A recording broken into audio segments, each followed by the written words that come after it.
Hola, espero que tengas un buen día. Mi nombre es Nicolai Álvarez y seré tu guía en este video. ¿Te has preguntado alguna vez qué significa realmente globalización? ¿Por qué ahora se habla tanto de integración entre países y economías? ¿Es esto posible? ¿Qué beneficio tiene? Los países latinoamericanos son conocidos como naciones subdesarrolladas o en vía de desarrollo. Es decir, sus economías están muy lejos de los niveles que tienen países como Inglaterra o Estados Unidos. ¿Qué creerías tú si te dijera que aprovechando diferentes herramientas que ofrece la globalización, América Latina podría formar un bloque económico de gran importancia para competir de una manera más eficaz en los mercados internacionales? Hoy hablaremos de globalización e integración económica. Para entender un poco mejor el tema, definiremos de una manera simple dos términos. El primero es globalización. Esta no es más que un crecimiento en las actividades económicas, sociales y culturales entre diferentes países, lo cual lleva a un acercamiento entre las naciones, generando mejores posibilidades de afianzar sus relaciones, tanto económicas como políticas y culturales. Por ejemplo, cada vez es más común que en tu casa tengas productos de China, Japón, Estados Unidos, Brasil y demás, desde comida hasta productos electrónicos. Cada vez es más común que tus amigos se encuentren conociendo nuevos países y continentes, que tú puedas viajar a conocer nuevas culturas, o que por internet te puedas conectar a un mundo de posibilidades. El segundo término a explicar es integración económica, y se puede definir como un grupo de países que firman unos tratados o acuerdos para llevar a cabo políticas conjuntas, predominantemente económicas, las cuales les ayudan a realizar más eficazmente sus transacciones comerciales. Es interesante saber que en el caso de un país latinoamericano como Colombia, se dieron los primeros pasos de apertura económica en los años 90, mientras que en otros países ya llevaban implementando este modelo por más de 40 o 50 años. Cabe resaltar que la totalidad de los países que participan en el comercio exterior tienen impuestos llamados aranceles. Estos se cobran por el ingreso de mercancías provenientes de mercados extranjeros, los cuales hacen que el producto sea más caro para los compradores.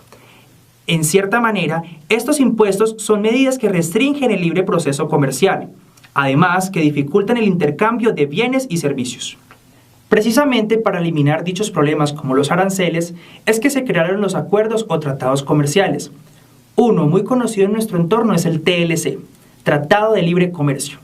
Este es un tipo de tratado bilateral, donde se da el beneficio de que ambos países envíen sus bienes o servicios al otro, sin necesidad de pagar cierto porcentaje o la totalidad de los aranceles, que normalmente se cobrarían a otros países con los que no se tienen estos tipos de tratados. Para llevarlo a un caso más práctico, supongamos que tú eres un productor de textiles. Quieres buscar nuevas materias primas en mercados extranjeros para disminuir el costo de tu producto y ser más competitivo nacionalmente. Cuentas con dos opciones: Estados Unidos, con el que se tiene un TLC, y Rusia, con el que no se tiene ningún tipo de acuerdo comercial. Ambos países están dispuestos a venderte la materia prima por el mismo precio. ¿Qué decisión tomarías? Aunque los dos países estén dispuestos a venderme al mismo precio, la mejor opción es Estados Unidos, si se tiene un TLC vigente, ya que no se tendría que pagar ningún tipo de arancel al comprar el producto. A diferencia de Rusia, donde se tendría que pagar un porcentaje extra aparte del precio del producto, lo cual nos incrementaría el precio de compra total. Un ejemplo claro de un mecanismo de integración económica, el cual es el más representativo y de mayor envergadura, es la Unión Europea, que cuenta con 27 países y se dedica a fortalecer la unión económica y política entre sus miembros. Es de suma importancia recordar que la globalización no solo es económica. Uno de los aspectos más importantes de esta es la globalización cultural. Por ejemplo, cuando decidimos salir de nuestro país a estudiar otro idioma o cuando se realiza el Mundial de Fútbol y 32 países de culturas diferentes se reúnen para elegir quién es el mejor. Y lo único que tienen en común es la pasión por el fútbol. Esto es globalización cultural. Es así como se hace indispensable que personas capacitadas y que vean al mundo como un mar infinito de posibilidades estén dispuestas a participar en la globalización e integración económica, ya que cada día el nivel de globalización es aún mayor y los países están adoptando medidas para aprovechar todos los beneficios que se están presentando. Y como conclusiones podemos tener: 1. La globalización es un fenómeno dinámico, lo que quiere decir que siempre está en constante proceso de crecimiento y transformación. 2. La integración económica es fundamental para que podamos acceder de una manera más sencilla a todas las posibilidades que nos ofrece el mundo globalizado. Y 3, como negociadores internacionales debemos tener una gran capacidad de adaptación para aprovechar todas las ventajas que nos ofrece la globalización y la integración económica. Integración económica. ¿Cuál es la idea de esta presentación? Mirar, ¿qué es un proceso de integración económica? ¿Cuál es su estructura? Los antecedentes, pues como bien sabemos, la integración económica pues empezaron en los países desarrollados. ¿Cómo fueron los antecedentes? ¿Cómo fueron los antecedentes de América Latina? ¿Cómo está Colombia en el proceso de integración económica? Mirar también las razones que justifican lo que es la integración económica, lo que son las ventajas y las desventajas. Esperamos su atención. Bueno, buenas tardes. El proceso de integración económica se basa en un proceso de la unión de mercados con el fin de establecer con el único fin de establecer un espacio económico supranacional para volverlo más competitivo y eficiente que los de origen. Este espacio resultante da más competitividad hacia tener intercambios comerciales con el resto del mundo. Para lograr una integración económica se siguen unas estructuras. Primero está el comercio preferencial, arancelario, que es como la fase más, la principal, la más novata, que es solamente la reducción de los aranceles entre los países miembros.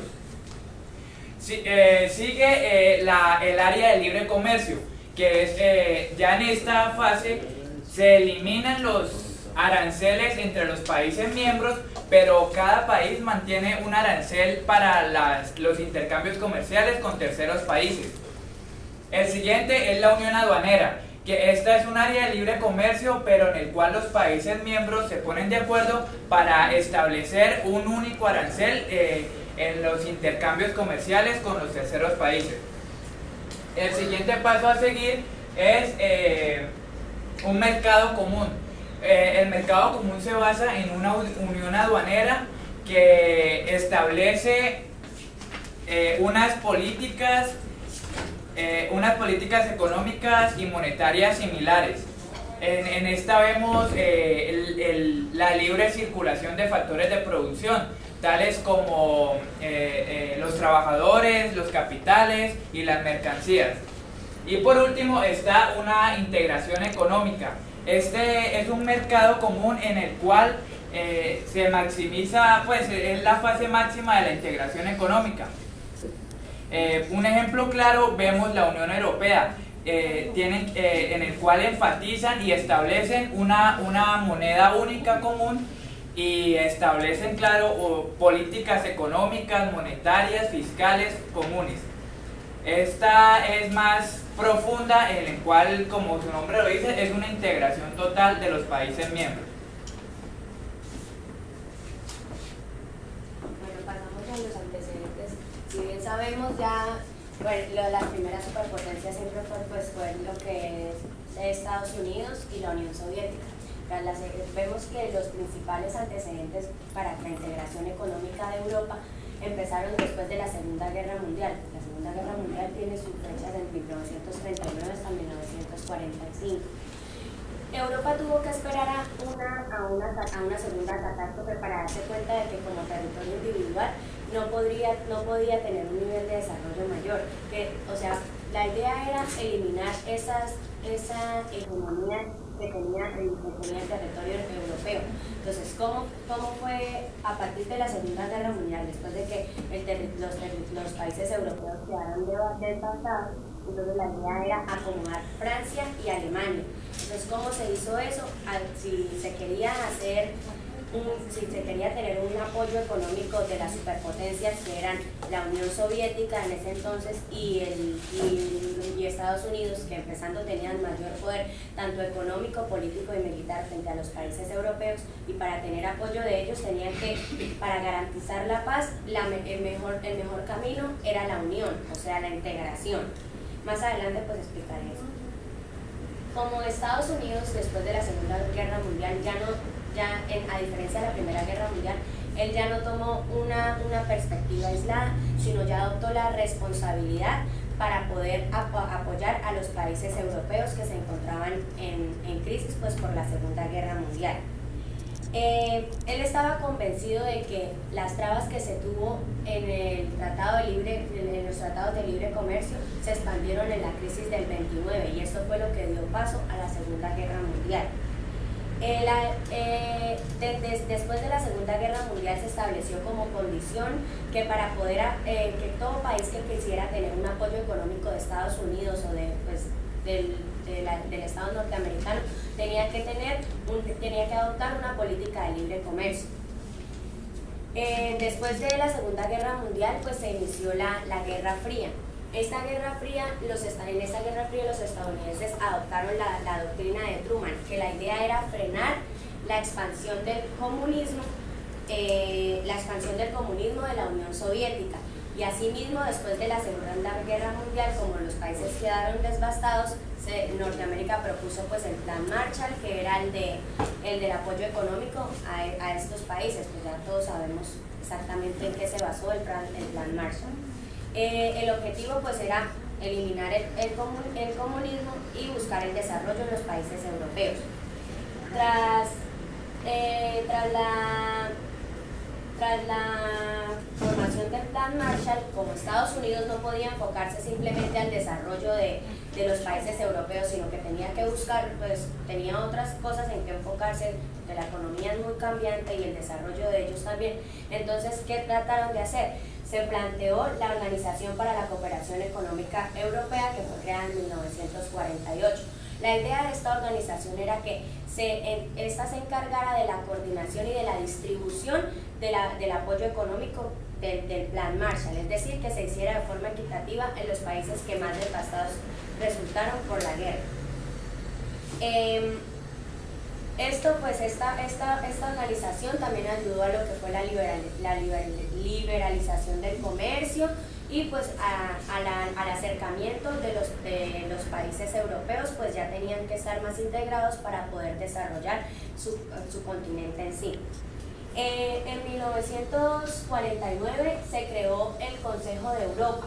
El Consejo de Europa, este organismo ya aún existente, no se enfoca ni en la liberalización del comercio, ni en las políticas de intercambio comercial, sino más que todo en el sistema democrático de los derechos de los países miembros de Europa en sí.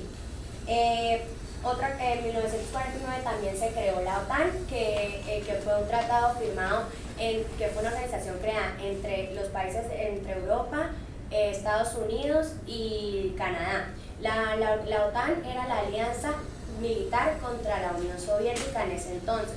Ya como Estados Unidos ya había tomado el poder de Europa, o sea, ya lo tenía como aliado, entonces se creó esta organización para poder como tener protección militar y política frente a la Unión Soviética, que todavía en ese entonces no se había eliminado el comunismo y pues era su principal rival por ser la otra potencia.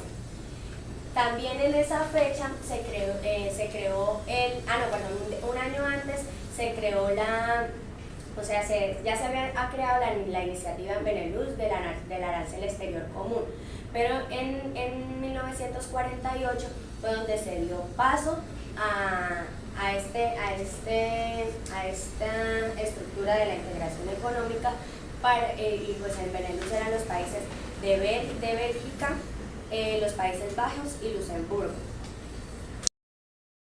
Cuando hablamos de comercio internacional, arrancando desde la definición misma, se dice que no hay un solo país que pueda considerarse autosuficiente a sí mismo y que no necesite el apoyo de los demás países. Muy interesante el tema a propósito de esta cumbre que acaba de realizarse de las Américas, y qué bueno que esté con nosotros Carlos Alberto Montoya. Él es analista económico de la Universidad Pontificia Bolivariana, que nos va a estar hablando un poco sobre ese tema de la importancia del comercio internacional para la economía colombiana y para la empresa. Bienvenido a Negocios en Telemedellín. Muchas gracias, Paola, por la invitación, a ti y a tu programa. Carlos, cuéntenos entonces ese tema de que realmente un país no se puede considerar solo en el mundo, que no necesita interconectarse con otros países y que no haya la necesidad de ese comercio internacional. Sí, en términos generales uno podría decir que la importancia del comercio internacional es una importancia de naturaleza histórica y que se va probando día a día en la medida en que existe cada vez más interdependencia entre los países y entre sus empresas. Interdependencia incluso que hoy permite hablar de un concepto mucho más amplio cuando hablamos del comercio internacional que la simple transacción de bienes o servicios entre países o entre empresas. Hoy hablar del comercio internacional implica incluso introducir ese fenómeno de movimiento de recursos, de movimientos de capitales, que son precisamente los que le dan la complejidad, el sentido y el valor al tema del comercio y su relación con la economía y con las empresas.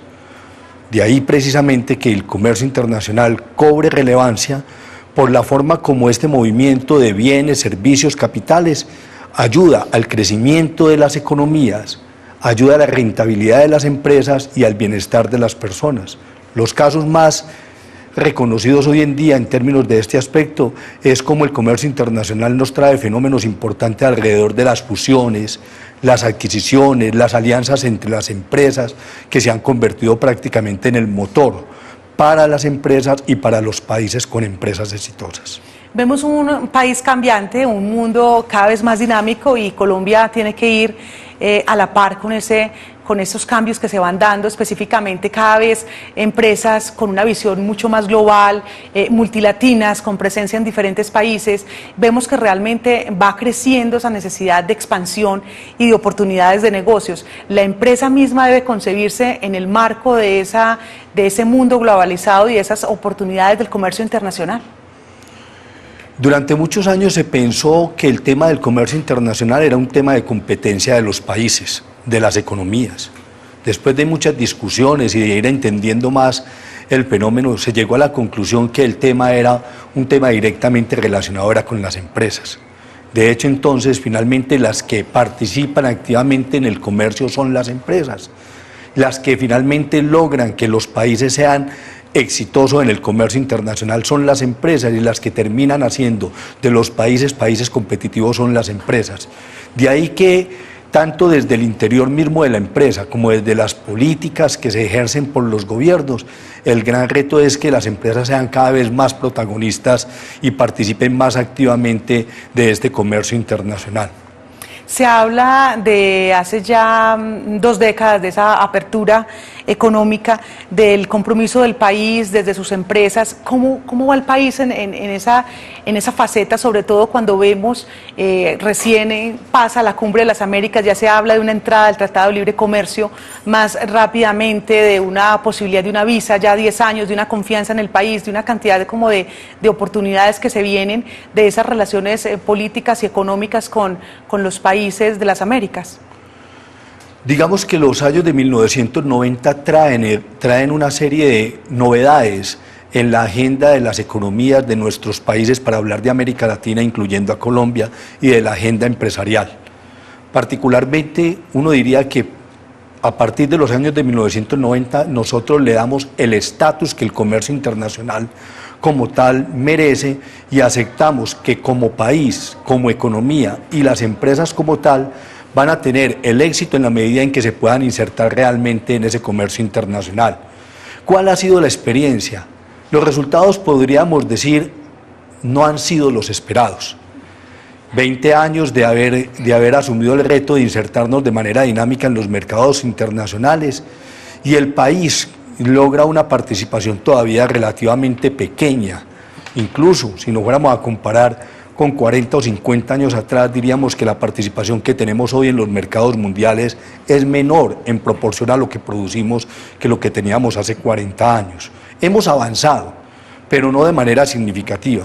Hoy tenemos un número importante de empresas que participan en el comercio internacional y ya, por fortuna, no solamente es el café, el banano, las flores, las que nos hacen reconocimiento en el ámbito internacional, sino que también hay sectores de la industria manufacturera que han incursionado de manera exitosa. Pero el camino que tiene que recorrer el país en materia de comercio internacional es todavía muy amplio.